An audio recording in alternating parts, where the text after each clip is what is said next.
Bonjour ou bonsoir, c'est l'heure de prendre l'heure à laquelle vous êtes en train de suivre votre émission Réma sur la RDC. Dans cette émission du vendredi 9 décembre 2022, nous aurons comme thème à débattre tout au long de cette semaine intitulé le chiffre 4 dans la prophétie biblique. Et dans cette émission, ce sera bilingue. Nous allons parler en français et en lingala pour la bonne audition des auditeurs, de tous les internautes qui nous suivent à travers le monde entier, partout en Afrique et au Congo et dans le monde entier.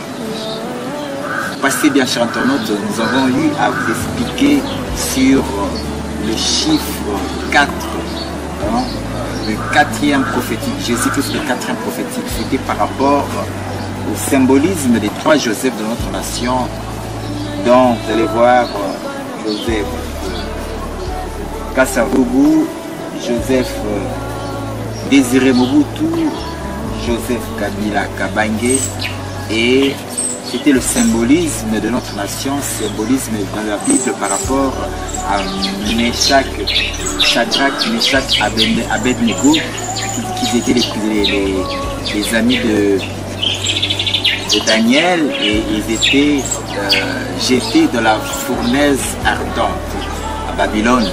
Et il eut l'intervention du quatrième personnage dans cette fournaise ardente, et c'était le symbole du Seigneur Jésus-Christ, le quatrième personnage qui apparut dans ce four. Là, c'est l'illustration biblique.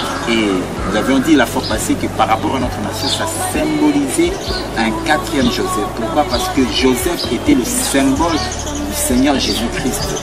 Hein? Comme il a été rejeté parmi les siens, dans sa famille, parmi les siens. Donc c'était le symbolisme même de notre Seigneur Jésus-Christ. Le symbolisme de Joseph. Et nous avons dit la fois passée que c'était le symbole d'un quatrième chef qui doit venir dans notre nation, la RDC. Et aujourd'hui, nous allons parler du chiffre 4 dans la prophétie biblique. Mais avant cela, bien cher internaute, permettez-moi aussi de saluer tous ceux qui soutiennent cette émission, de l'heure comme de près. Je m'en irai saluer mon père spirituel, prophète de la nation, Némi Lomanga, du côté de Massina, à l'église Porte de Cana. Je saluerai le pasteur Gilles Dibazola, tous les fidèles de l'église Goshen, Maman Chakou, l'évangéliste Maman Chakou, Maman Germaine Pakassa, pourquoi pas le frère Christian Boma, et tous à l'église Goshen. Je m'en ai aussi salué, qui vient fraîchement du Canada, mon ami d'enfance, Joe Zanga. Joe Zanga, c'est un ami d'enfance, on a grandi ensemble des années passées. Aujourd'hui, il vient du Canada, il est ici à Kinshasa. Joe Zanga, Baby Zanga, Ig Zanga. Chers internautes, avec la complicité de ma réalisatrice, la sœur Sarah Iyulu, suivant un peu cet élément que nous propose la réalisation. C'était donc cette illustration bien chantante. Le chiffre 4 dans la prophétie biblique. Ce que nous devons savoir, le chiffre 4 est un nombre qui représente la matérialisation de ce qui existe sur le plan spirituel. Le chiffre 4, ça représente la matérialisation de ce qui existe sur le plan spirituel. Vous allez voir dans la Bible, de même que le chiffre 3 précède le chiffre 4. La spiritualité précède la matérialité. Donc Dieu, avant de matérialiser ce qu'il est en train de faire, son plan, son dessein, il commence d'abord par le faire sur le plan spirituel. Vous allez voir dans la Bible, dans le livre de Genèse, Dieu a commencé d'abord à créer Adam et Ève sur le plan spirituel. Et après, il les forma sur le plan terrestre. Donc, Dieu commence d'abord à faire les choses sur le plan spirituel et après, il le matérialise sur le plan physique, tangible, palpable. C'est là la représentation du chiffre 4. Le chiffre 4 représente donc la matérialisation de ce qui existe sur le plan spirituel. Voilà pourquoi le chiffre 4 est un chiffre qui représente la matérialisation. Vous allez voir la chenille. Quand la chenille qui symbolise ce qui est terrestre, la chenille veut se transformer en papillon, vous allez voir que la chenille s'enferme dans un cocon pendant 40 jours. Et au 40e jour, il en ressort un papillon. Voyez-vous, le chiffre 4. Et maintenant, nous allons voir ce chiffre 4 dans la prophétie biblique. Ce qui va nous permettre, bien chers internautes, à expliquer tous les internautes qui nous suivent, c'est ce cadran. Ce cadran ici. Vous allez voir les 4 points ici. Au travers de ces cadrans, nous allons un peu vous expliquer le mystère qui est caché dans ce chiffre 4. Donc nous allons dire ça c'est le chiffre 1, ça c'est 2, 3 et 4. Voyez-vous? Alors, nous allons voir, bien chers internautes, en prenant d'abord la parabole des ouvriers. Lorsque nous prenons la parabole des ouvriers, vous allez voir là-bas, il y eut d'abord les ouvriers de la 3e heure, après il y eut les ouvriers de la 6e heure, après il y eut les ouvriers de la 9e heure, et après les ouvriers de la 11e heure. Voilà les points, les 4 points. Et ces paraboles représentaient l'âge évangélique. Voyez-vous, les premiers ouvriers qui sont partis dans le champ qui symbolisent le monde, c'était les Asiatiques. Les Asiatiques, les Gauls, les Pierres, ils ont fait leur mission d'évangélisation du monde et après ils émigrèrent en Europe et en Europe là-bas, les Pierres et les Paul sont immigrés en Europe et c'était maintenant la mission pour les Européens. La 6e heure, ils ont fait aussi leur mission d'évangéliser le monde et après il y eut le tour des Américains. La 9e heure, les pères fondateurs qui sont partis de l'Europe sont venus, ils ont immigré en Occident qui est l'Amérique et ils fondèrent les États-Unis d'Amérique. Et ils ont eu leur mission à évangéliser le monde. Et maintenant nous sommes autour du 4e point. Les ouvriers de la 11e heure qui représentent les Africains. Voilà le 4e phase. L'âge évangélique est arrivé à la 4e phase. La 4e phase, c'est la mission donnée, confiée à l'Afrique, aux Africains spécialement. Voyez-vous? Donc c'est l'Afrique maintenant qui est le 4e point qui doit évangéliser l'humanité avant survienne la fin du monde. Le chiffre 4 dans la parabole, dans la prophétie biblique. Nous allons voir la deuxième parabole du semeur. Toujours dans ce mystère du chiffre 4, vous allez voir dans la parabole du semeur, le premier point, c'était le semeur avait sémé, c'était le long du chemin. Le deuxième point, c'était dans les endroits pierreux. Le troisième point, c'était parmi les épines. Et le quatrième point, dans la bonne terre. Toujours, c'est le quatrième du chiffre 4. Et c'est le quatrième endroit qui est la bonne terre, qui représente toujours l'Afrique. Vous allez voir par rapport à ces paraboles du semeur, le long du chemin, ça représentait donc l'Asie. hein, l'Asie dans laquelle ils ont eu le Seigneur Jésus lui-même en personne a apporté la parole, mais l'ennemi a enlevé la foi. Hein, il a volé la foi dans la conscience, dans le cœur des siens, des Asiatiques. C'était l'image là-bas des abeilles ont picoré les graines. Donc c'est l'image, les abeilles, les oiseaux, ça représente l'ennemi qui représente Satan, hein, qui a enlevé la parole pure, véridique, dans la conscience, dans le cœur des Asiatiques. Et l'endroit pierreux, ça représente l'Europe. L'Europe, la parole a immigré en Europe et c'est là-bas où il y a eu les persécutions, voyez-vous, avec l'Inquisition, hein, les grands d'église catholique romaine qui a persécuté les véritables chrétiens. C'est là-bas où il y a eu la persécution des véritables chrétiens. Vous connaissez l'histoire même de l'Inquisition. Et d'ailleurs, avec la complicité de Marie Réalisatrice, la sœur Sarah Hulot, suivant eux, c'était là. Et là, c'était donc l'Inquisition. Vous allez voir aussi, le troisième point, c'est parmi les épées. Parmi les épées, il est dit dans la Bible que c'est le lieu où il y a la richesse, le bien de ce monde. Là, ça dit, les États-Unis, la parole de Dieu a été combattue par la luxure, les richesses du monde, les biens temporaires. C'est aux États-Unis donc que l'ennemi a utilisé la convoitise charnelle pour combattre l'évangile pur. Maintenant, le quatrième point qui est la bonne terre, qui représente les Africains, l'Afrique. L'Afrique, c'est la bonne terre. D'où l'évangile doit maintenant porter des fruits. En ce temps de la fin de l'âge évangélique, c'est l'Afrique qui doit porter les fruits du royaume des cieux.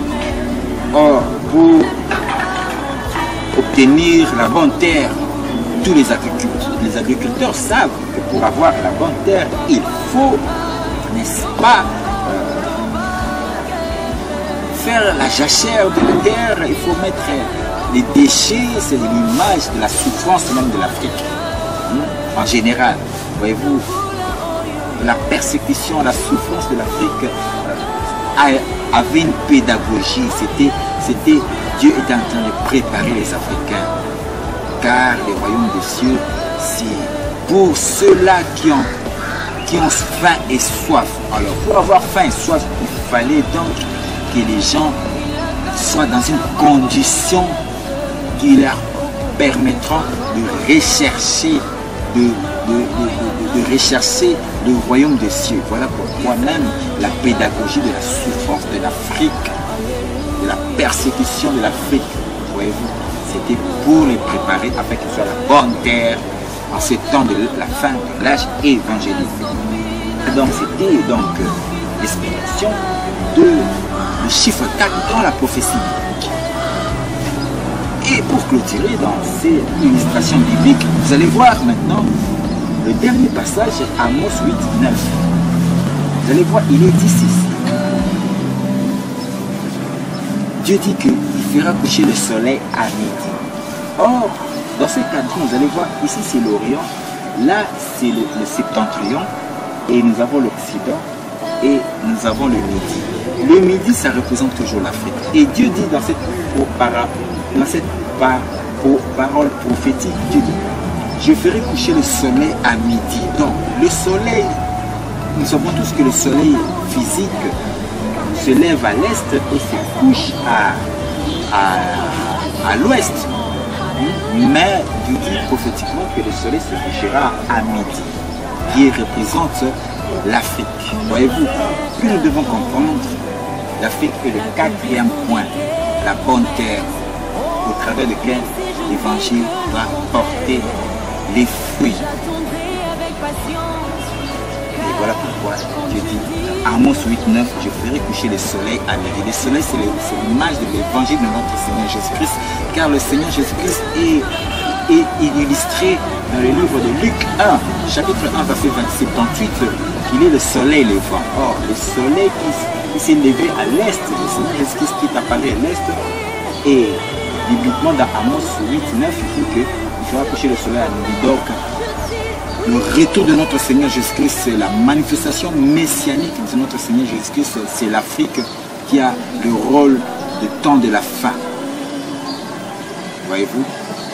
Pour illustrer maintenant ce chiffre 4 par rapport à notre nation, la RDC, vous allez voir que c'est 1, 2, 3, 4. Voyez-vous? Le 1 représente le premier président de notre nation, Kassavou. Le 2 représente le deuxième président, Joseph Désiré Mobutu. Le 3 représente le troisième président, Laurent Désiré Kabila. Et le 4 est encore un point d'interrogation. C'est au temps du Musée Kabila que notre nation, Dieu a suspendu le temps prophétique. Voyez-vous, le temps prophétique est suspendu avec le chef de l'État passé, Musée Kabila. Musée Kabila, c'est là où le temps prophétique s'est arrêté avec Musée Kabila. Le premier, le deuxième et le troisième. Le quatrième est encore à venir, il n'est pas encore là. Vous allez voir que Joseph Kabila, Félix Tshisekedi, nous sommes dans la phase de transition prophétique. Ce n'est pas eux, le quatrième chef, que notre nation attend la venue. Nous allons vous le démontrer toujours dans ce cadran qui est un cadran juif. Nous allons vous expliquer cela. Vous allez voir, c'est au travers, lorsque nous prenons la date de prise de pouvoir de ces trois présidents, vous allez voir que la Providence a caché une révélation. Le premier président, qui est Kassavou, a été élevé à la tête de la magistrature suprême le 24 juin 1960. Le deuxième président, c'était le 24 novembre 1965. Et le troisième président, le 17 mai 1997. Voyez-vous, lorsque vous faites la sommation de ces dates, vous allez voir le 24 plus 6 plus 1997, ça va vous donner, lorsque vous faites le total de tous, ça va faire chiffre 1. Et ici, le 24 novembre 1965, lorsque vous faites la sommation de ces chiffres, vous allez voir que ça fait 2. Et ici, lorsque vous faites la sommation de 17 mai 1997, vous allez voir la sommation, ça fait chiffre 3. Voyez-vous? Donc, 1, 2, 3, ça représente le temps prophétique s'est arrêté au chiffre 3 avec Musée Kabila. Et nous attendons le quatrième qui est loin de Dieu, dont la nation attend la venue, dont a prophétisé le prophète Simon Kibambo, le quatrième chef, qui sera un homme qui aura les trois pouvoirs, le pouvoir politique, économique et spirituel. C'est celui-là que nous attendons la venue, voyez-vous, mes chers internautes, le quatrième prophétique, qui est un envoyé de Dieu, du Seigneur Jésus-Christ, au travers de qui le Seigneur Jésus-Christ va régner, va diriger la nation congolaise corporellement au travers de ce tombe, de ce coin de l'éternel que nous attendons la venue, mes chers internautes. Toujours, et qui est l'image de David, ce quatrième chef, il est l'image de David, voyez-vous. Or, maintenant nous sommes dans une transition de Ish-Bosheth, que ça soit Joseph Kabila et Félix Tshisekedi, c'est la transition de Ish-Bosheth. Voyez-vous, nous attendons la venue maintenant de David. Voyez-vous bien, chers. Lorsque vous prenez la durée même du pouvoir du premier président, du deuxième et du troisième, il y a une révélation là-dedans. Vous allez voir que Kasavubu a dirigé ici au Congo pendant 5 ans. Mobutu a dirigé dans cette nation pendant 32 ans. Et M. Kabila a dirigé pendant 3 ans. Lorsque vous faites 5 plus 32 plus 3, ça fait 40. Le chiffre 40, chiffre 4, qui représente le 40e jour. Dans le livre de 1 Samuel, il y a eu un défi de Goliath. Ce défi a duré pendant 40 jours. Et c'est au 40e jour que David est venu au front de la bataille pour relever ce défi de Goliath. Donc, c'est à partir du pouvoir de Moïse Kabila que il y a eu le 40e jour. Il faut maintenant la venue de David. Or, le 40e jour avec Moïse Kabila, ça s'est arrêté là. Il faut maintenant qu'un David, que ce soit Joseph Kabila, que ce soit Félix Antoine Tshisekedi Tshilombo, c'est la transition. Il faut qu'il y ait qu'un David surgisse de notre nation, qu'un David se lève, s'étoigne de l'Éternel dont la nation attend la venue.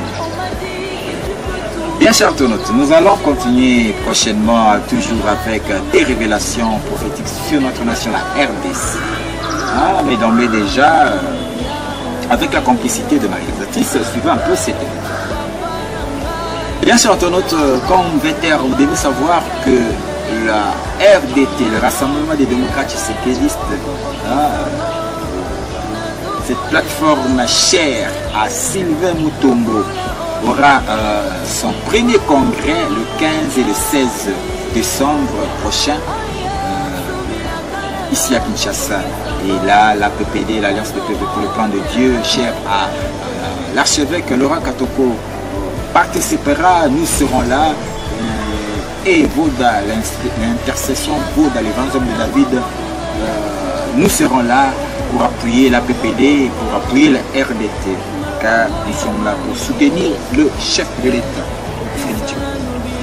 Bien certainement, donc, le lot de l'obéla qui est chiffre 4 na 4, il y a parole biblique.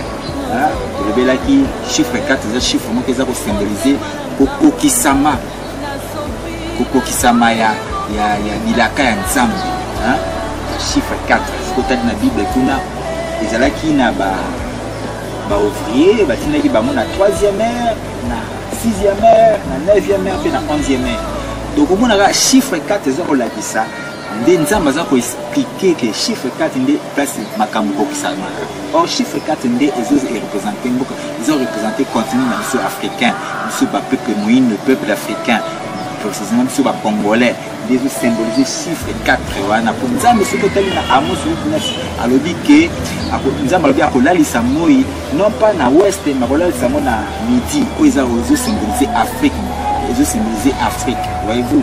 Donc, tout comprendre était chiffre 4, c'est un chiffre non mystérieux, c'est un chiffre qui ça accomplissement. Voilà pourquoi prophète Simon Kimbango le 4e chef au Congo, il est comme au Congo, la carte na gloire, il est comme au Congo, il est libéré.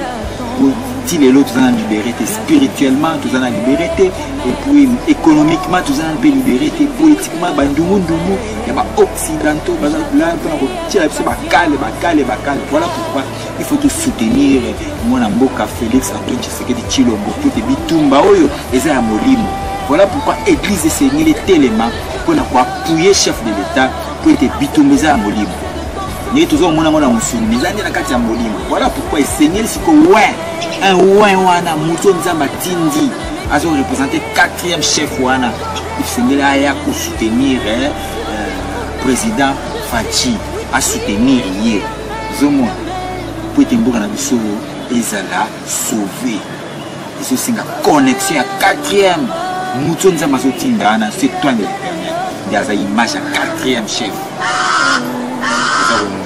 Nous allons continuer prochainement, bien certainement. Si vous avez aimé cette émission, eh bien, sachez qu'à la réalisation, c'était notre sœur Sarah Iyou. Côté de la réalisation, et dans le fixé pour la semaine prochaine, quant à moi, je vous dis bye.